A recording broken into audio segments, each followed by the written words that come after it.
하나님의 생명의 말씀 요한복음 11장 25절로 27절입니다. 우리 깨닫는 마음으로 한음성으로 합독합니다. 시작. 예수께서 이르시되 나는 부활이요 생명이니 나를 믿는 자는 죽어도 살겠고 무릇 살아서 나를 믿는 자는 영원히 죽지 아니하리니 이것을 네가 믿느냐. 이르되 주여 그러하외다. 주는 그리스도시요 세상에 오시는 하나님의 아들이신 줄 내가 믿나이다. 아멘. 이 시간에는 예수님의 중대 선언이라는 제목으로 함께 은혜 나누겠습니다.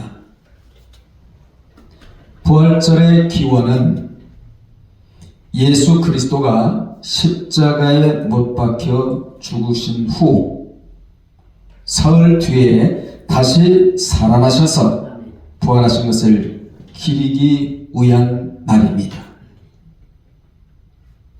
그러므로 모든 절기는 예수 그리스도를 기리기 위한 날이에요. 우리 날이 아니에요.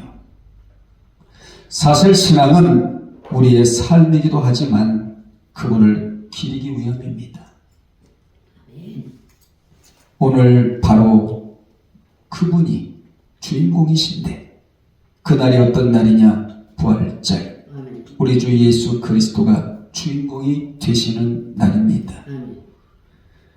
십자가에 대하여 아는 것이 신앙이 아니고 십자가의 정신으로 살아가는 게 신앙이고 부활에 대하여 아는 것이 신앙이 아니고 부활의 신앙으로 살아가는 것이 신앙입니다. 신앙은 부활을 소망하며 현재를 살아가는 거예요.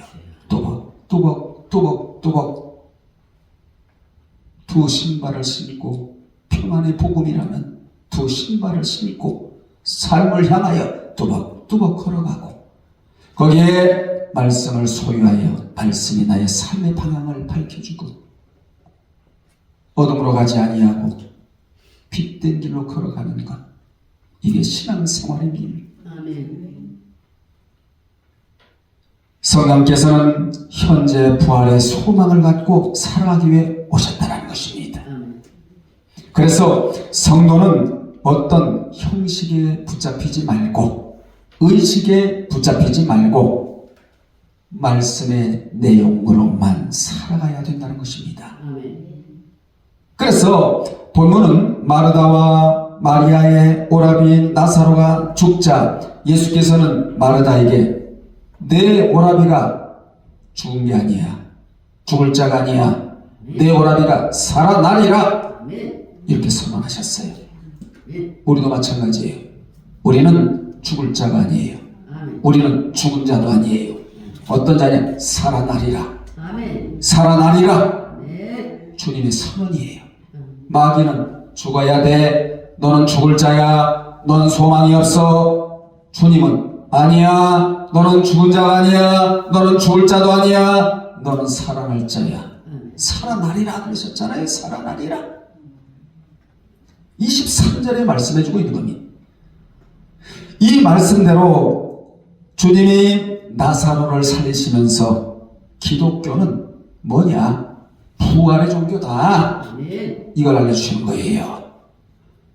예수께서 너무나 중대하게 선언하시는데 그 선언이 뭐냐? 기독교는 살아나는 종교야. 기독교는 부활이 있는 종교란 말이야.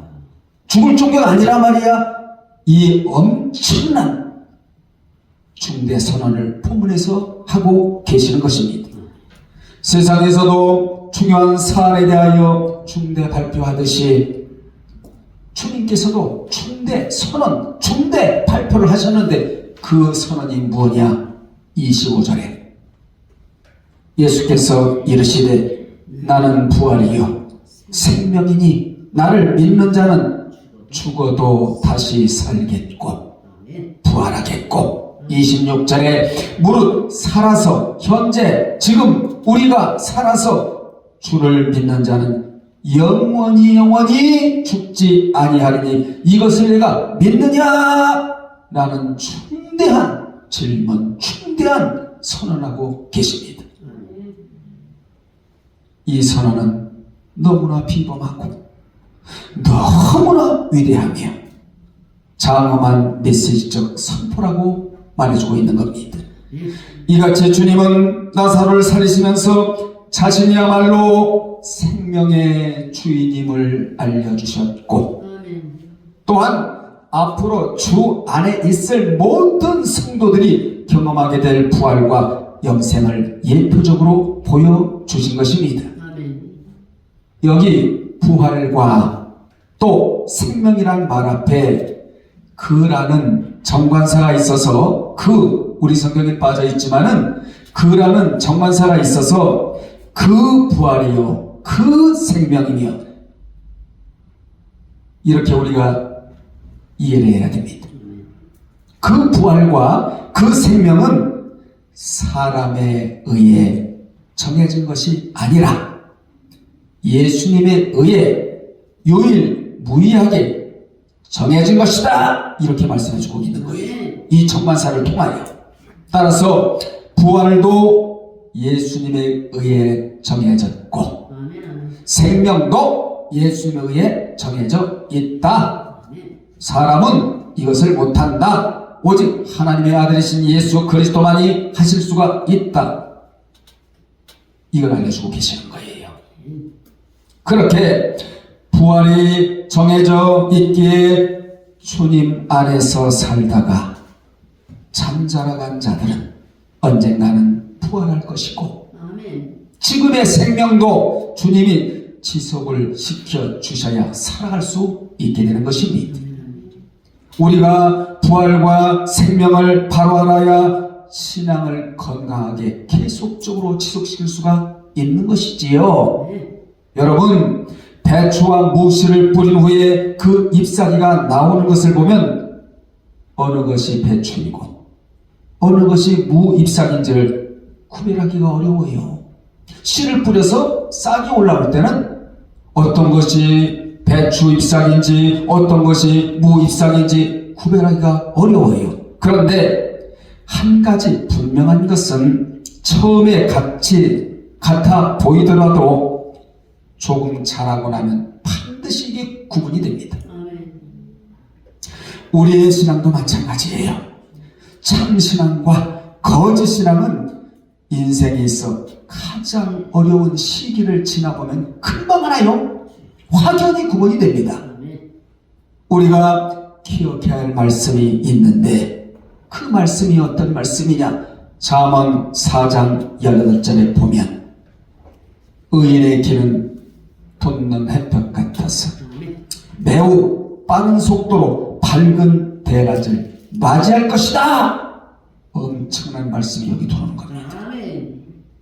의인의 길은 돋는 햇빛 같아서 매우 빠른 속도로 밝은 대낮을 맞이하리라. 믿습니까 여러분? 말씀이 믿어지면 환경의 변화가 일어나요. 이 말씀이 주는 의미가 뭐냐? 부활신앙을 가지면 돋는 햇볕 같아서 인생의 대낮을 맞이하게 된다는 말씀입니다. 이런 은혜가 여러분의 있기를 바랍니다. 그러나 부활신앙을 포기하면 대낮같지를 않아요. 캄캄한 어둠이에요. 여러분들이요, 부활신앙을 포기하지만 않으면 때가 이르면 반드시 대낮 같은 때가 온다. 갈라디아서 6장에 보면 거둘 때가 있다.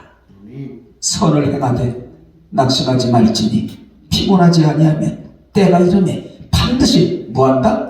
거둔다. 대낮 같은 길이 조성이 된다는 거예요. 아멘. 시온의 대로가 열어진다는 것입니다. 축복의 첩경이 열어진다는 것이지요. 우리는 부활신앙을 굳게 잡고 주님은 우리를 부활시켜 주시고 이 은혜가 우리에게 있어야 된다, 그 말입니다. 오직 주님만이 부활시켜 줄 수 있다는 사실을 요한복음 11장 39절에서 말씀해주고 있는데, 거기에 보면 나사로는 죽은 지 이미 나흘이나 되어 냄새가 풍풍 난다고 이렇게 기록이 되어 있어요. 여러분, 죽은 지 나흘이나 되는 자를 살리셨다는 것은 인간의 힘으로는 도저히 살릴 수가 없고 부활시킬 수가 없고 오직 주님만이 가능하다는 것을 우리로 하여금 알게 합니다.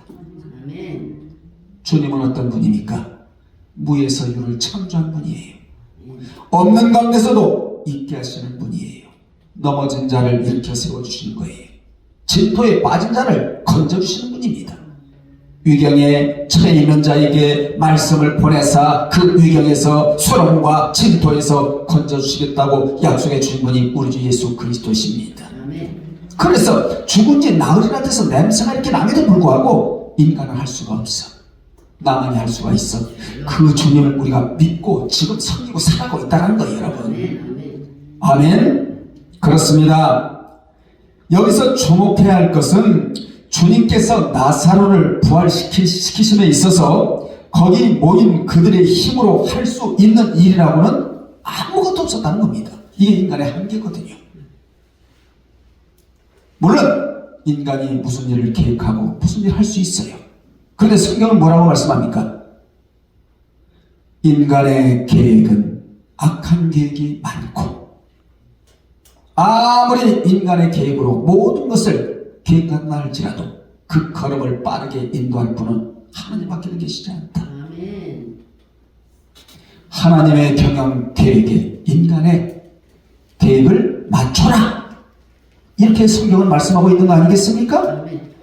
이들은 아무것도 지금 할 수가 없었다는 거예요. 오직 한 일이 뭐냐? 44절에 보면 풀어놓아 다니게 하라. 따라합시다. 풀어놓아 다니게 하라. 이거밖에 할 일이 없었어요. 주님이 도와주시는 일에도 인간이 해야 할 일이 있다. 이건 우리가 할 일이에요. 주님은 명령을 주시고 풀어놓아 다니게 하라. 풀어놓아 이미 죽었거든요. 그래가지고 배로 동동동 감아놨거든요. 이것만 풀어놓아 다니게 하라. 이건 우리가 할 일이거든요. 자, 중요한 교훈은 주님은 부활을 시키시지만 세마포는 내가 준비해야 한다. 주님은 부활은 시키시지만 상급은 내가 준비를 해야 한다. 주님은 주일이라는 날짜를 오늘 이렇게 설정해 주셨지만 주일날 내가 나와서 예배는 내가 드려야 한다. 주님은 여러분의 귀에 생명의 메시지를 주시지만 내가 귀를 활짝 열고 들어야 한다. 들어야 깨닫고 깨달아야 열매를 맺는다고 하셨으니까 말이에요. 이같이 예수님은 죽음을 이기고 무덤에서 살아나심으로 죽은 후에 부활했음을 정확하게 알려주셨습니다. 세상에서 소위 성인들로 불리우는 석가나 공자나 모하메드나 소크라테스 등 어떠한 철인, 철학자, 명인들 다 죽었어요. 다 죽었다가 살아나지 못했지만 주님만은 뭐 하셨다? 부활하셨다. 아멘. 부활하셨다. 어떤 유명한 교수, 유명한 철학자 죽었어요. 그 사람이 살아났다는 얘기 들어보셨습니까? 없습니다. 공자도 맹자도 석가도 그 누구도 죽어서 살아난 사람 없습니다. 그런데 우리 주 예수 그리스도만은 살아나셨다 이렇게 선언하고 계시는 거죠. 이 선언을 감히 인간이 할 수가 있겠느냐 그 말입니다. 이것이 뭐냐? 타 종교와 비교할 수 없는 가장 큰 기독교의 특징 중에 하나가 이거예요. 그들은 세상에서 위대한 성인으로 불려주고 있었지만 그들의 뼈는 흙 속에 들어가 있고 그들의 이름은 역사 속에 불려지고 있는 겁니다. 그렇게 죽음이 그들을 어찌할 수가 없었다. 이는 그들은 모두 하나님이 지으신 피조물 들이었기 때문이라는 거예요. 부활하신 분은 누굽니까? 창조주다. 우리는 누구를 섬기고 살아가느냐? 창조주를 섬기고 살아가는 거예요. 아멘. 여러분 말씀 한마디로 우주 만물을 창조하세요. 별과 별의 간격을 하나님이 다 조정하시고 바닷물이 육지에 들어오지 못하도록 하루에 2번씩 그 바다에 그 모든 각도를 하나님이 움직이시고 불안 폭이라도 하나님이 기르시고 여러분들이요 까마귀 먹이도 하나님이 주시고 참새 먹이도 하나님이 주시는데 인간이 뭐 걱정할 필요가 없겠느냐 이렇게 말씀하셨어요. 이 말씀이 무슨 말씀이죠? 나만 의뢰하고 나만 믿으라. 아멘. 정말 요즘에 저도 깨닫고 여러분도 깨달을 줄로 믿는데 하나님과 나와의 관계, 이 관계가 굉장히 중요하다는 것을 지금 이 시대 속에서 우리가 다시금 깨닫고 살아가고 있지 않습니까?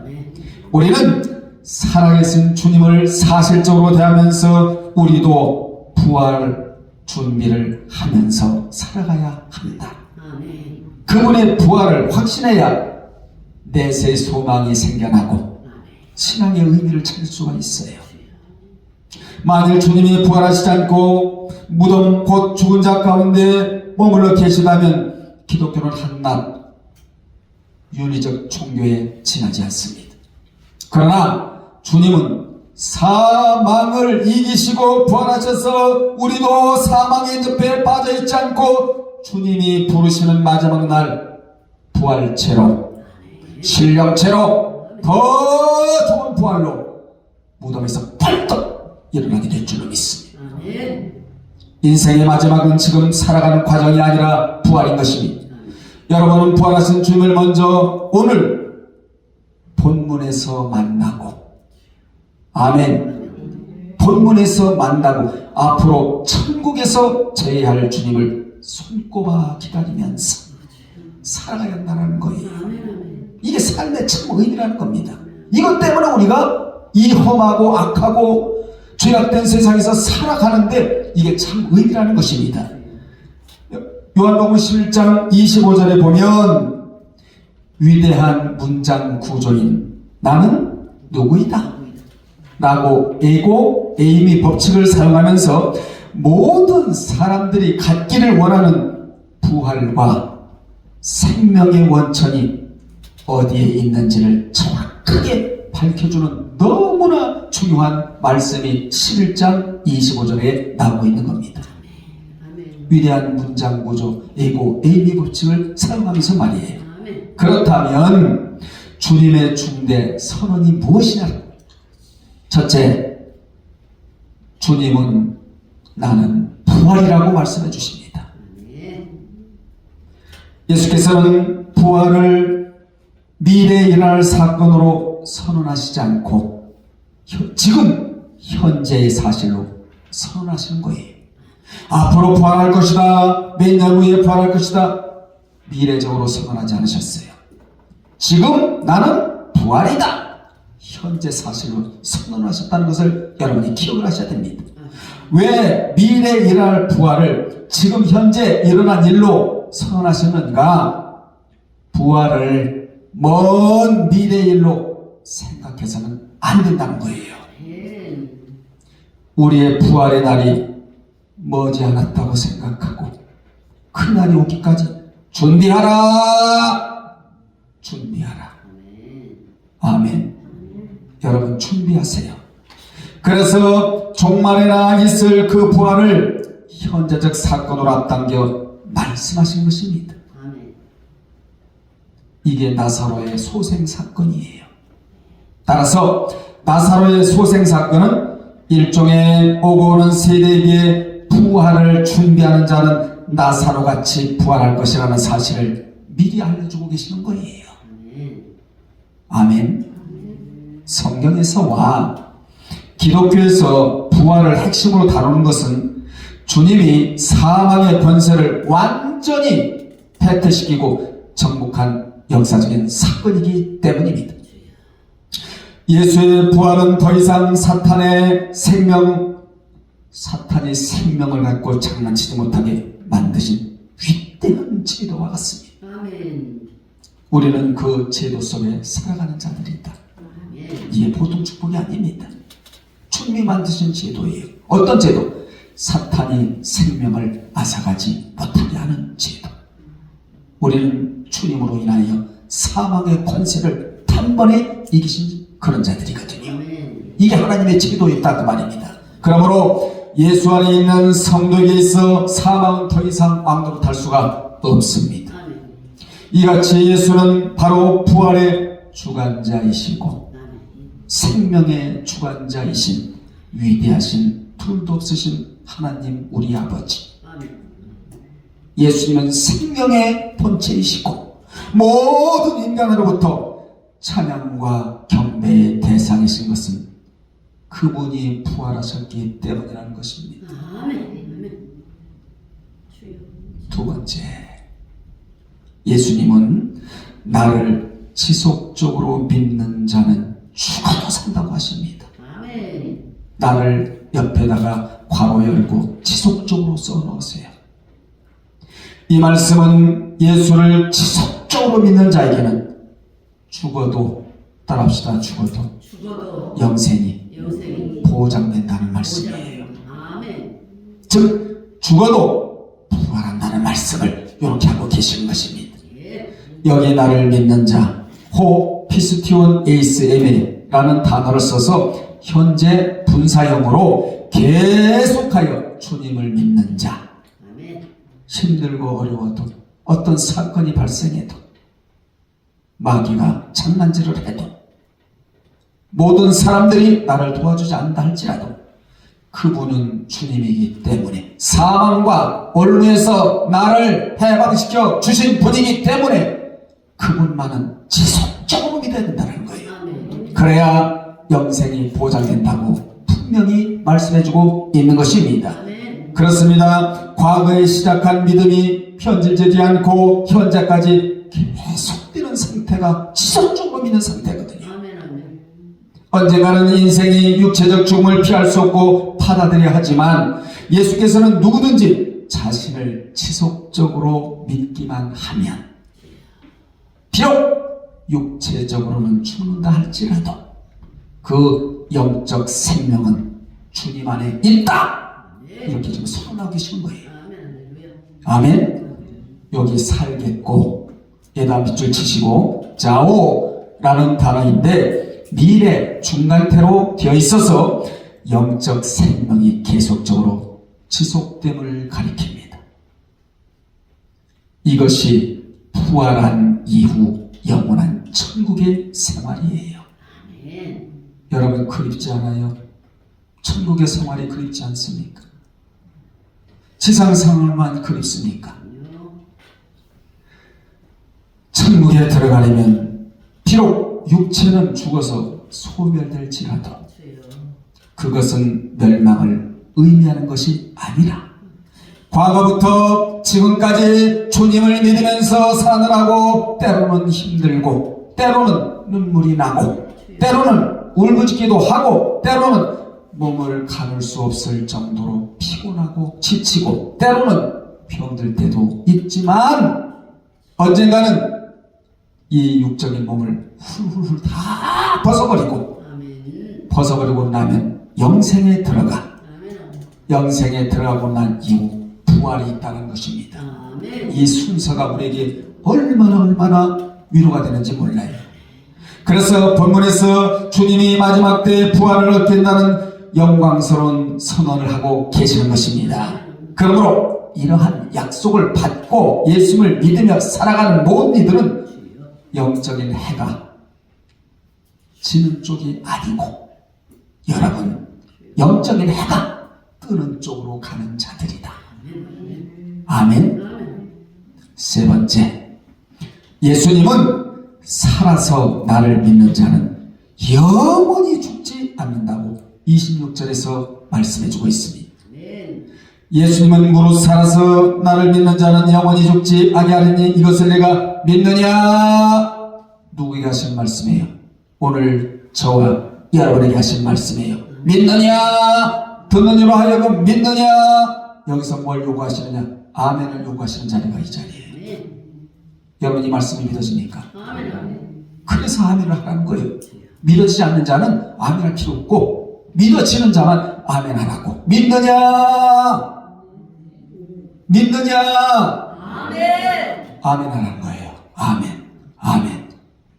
자, 주님은 25절에서 나를 믿는 자는 죽어도 살겠고 라고 하시고는 26절에서는 나를 믿는 자는 영원히 죽지 아니하리니 이것을 내가 믿느냐? 뭘 요구하셨다고요? 아멘을 요구하셨는데 25절에 다시 보면 나를 믿는 자는 죽어도 살겠고는 예수를 지속적으로 믿는 자를 죽음이 해하지 못한다는 뜻이고, 무릇 살아서 나를 믿는 자는 위의 말씀을 재확인해 주신 말씀으로 거듭나서 믿는 자는 영원히 산다는 말씀을 하고 계시는 것입니다. 그러므로 우리는 단절된 삶을 사는 존재가 아니라 영원히 살 존재들이다. 아멘. 땅과는 단절이 돼, 지상과는 단절이 돼, 그런데 천상과는 연결이 돼, 천국과는 연결이 돼, 지상 생활하고는 단절이 돼, 그러나 천국 생활하고는 연결이 됐다는 사실, 이걸 믿느냐? 이렇게 말씀해 주고 계시는 거예요. 그러니까 이 땅에 믿을 게 없잖아요. 아멘. 네 번째, 주님은 마르다에게 내가 네게 이른 것을 믿느냐? 또 이렇게 말씀해 주십니다. 오늘 여러분이 주님께로부터 이 질문을 받고 있는 거예요. 우리는 오늘 부활절을 맞이하여 이 질문의 좁은 범위 안에서 부활을 생각하지 말고 큰 믿음의 틀 안에서 부활의 믿음의 분량을 어떻게 해야 되느냐? 넓혀야 된다 이 말이에요. 아멘. 넓혀야 돼요. 아멘. 부활에 대한 분명하고 정확한 지식이 있어야 한다는 것입니다. 여기 믿느냐에다 밑줄을 치시고 피스티오 믿느냐는 주께서 내게 말씀하신 것을 신뢰하고 확신하느냐? 이렇게 주님이 물으시는 거예요. 아멘. 사랑하는 여러분들이요, 오늘 이 중대 선언 신뢰합니까? 확신합니까? 그럼 뭐 해야 돼요? 아멘. 아멘 해야 됩니다. 아멘. 자, 확신하느냐? 아멘. 여러분이 했어요.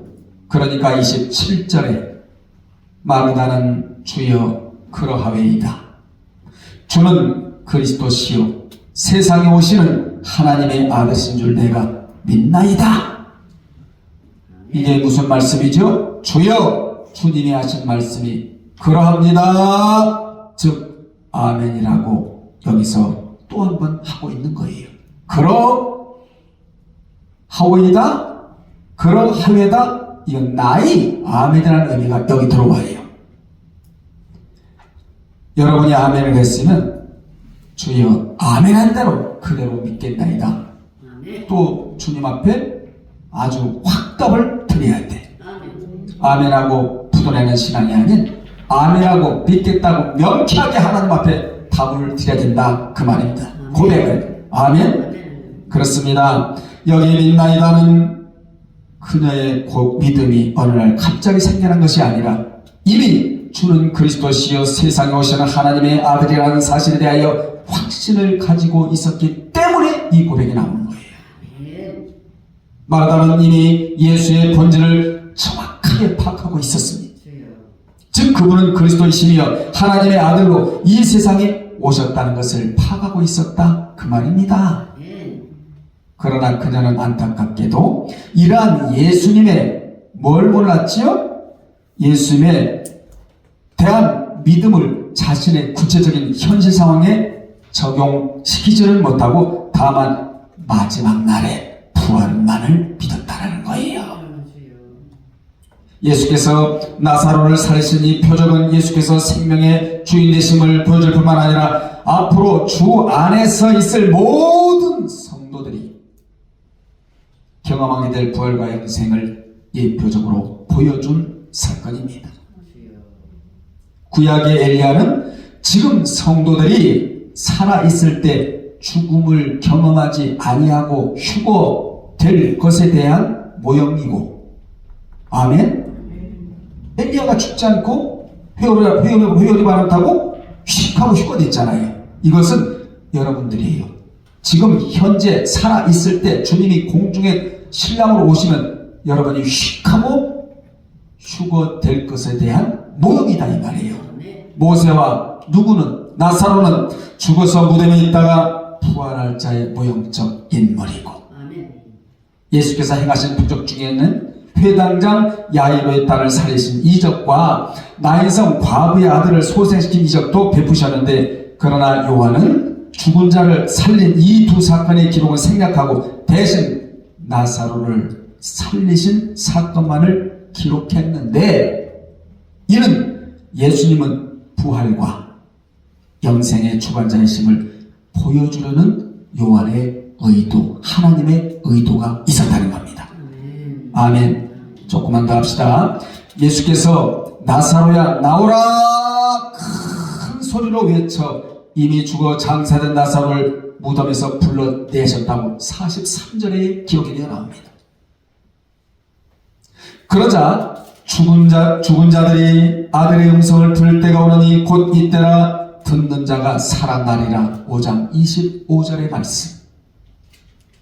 이 말씀대로 죽은 나사로가 다시 살아 무덤에서 나왔어요. 실로 이 사건은 예수께서 하나님의 아들로서의 자신의 권위와 능력을 결정적으로 입증하신 사건이며, 기독교는 입증의 종교입니다. 말씀으로 입증이 되는 거예요. 아멘. 또 생명과 부활의 주라고 하신 예수님의 자기 선언을 스스로 확증해 보이신 사건이었습니다. 예수께서는 죽은 나사로의 부활 사건을 통해 제자들을 비롯한 많은 사람들이 자신을 믿기 원하셨으며, 이를 통해 성부 하나님과 더불어 성자로서의 영광을 받기를 원하셨다. 그리고 실제로 나사로의 사건을 통해 그것을 목격한 많은 무리들이 예수님을 믿는 역사가 일어났다고 11장 45절과 12장 11절에 기록되어 나옵니다. 나사로 한 사람 때문에 예수 믿는 자들이 기하급수적으로 늘어났다는 것이지요. 여러분, 한 사람이 얼마나 중요한 가치를 띠고 있다는 사실을 여러분 다시금 깊이 깨닫기를 바랍니다. 결론 내립니다. 오늘 부활절은 사랑, 따라하세요. 사랑, 희망, 그리고 새로운 시작을 상징하는 날이에요. 오늘날은 사랑이 식어간 세상입니다. 교회 안에도 사랑이 별로 없어요. 희망도 별로 없어요. 그런데 부활절을 맞이하여 사랑, 희망, 이걸 새롭게 시작하는 날. 아멘. 예수 그리스도의 부활을 통해 우리 모두에게 주어진 기회, 즉 새로운 삶으로의 변화와 재생의 기회를 오늘 우리가 가져야 된다. 부활절은 우리에게 죽음이 아닌 생명이라는 희망의 메시지를 제가 전하고 있는 겁니다. 이 메시지는 살아있는 생명의 메시지입니다. 그게 뭡니까? 부활이라는 것입니다. 이를 통해 인류는 죄와 죽음에서 벗어나 새로운 삶을 살 수 있다는 믿음을 갖게 되는 것입니다. 여러분이 부활절 맞이하여 삶 속에서 모든 것에 변화가 일어나기를 주님의 이름으로 축원합니다. 어떤 변화, 누웠던 것이 확 일어나고, 잠자던 것이 깨어나고, 죽은 것이 살아나고, 맸던 것이 풀어지고, 막혀있던 것이 뚫어지는 이 역사가 부활절을 맞이하여 반드시 일어나는 은혜가 여러분 환경에 있을 줄로 믿습니다. 기도하겠습니다. 하나님 아버지여, 부활절을 맞이하여 새로운 희망과 새로운 소망과 새로운 하나님의 사랑을 발견하는 복된 날이 되게 해주심을 감사드리나이다. 우리 모두에게 은혜 주셔서 모든 것 위에 살아나는 역사가 있게 도와 주옵소서. 아멘. 예수님의 이름으로 기도드리옵나이다.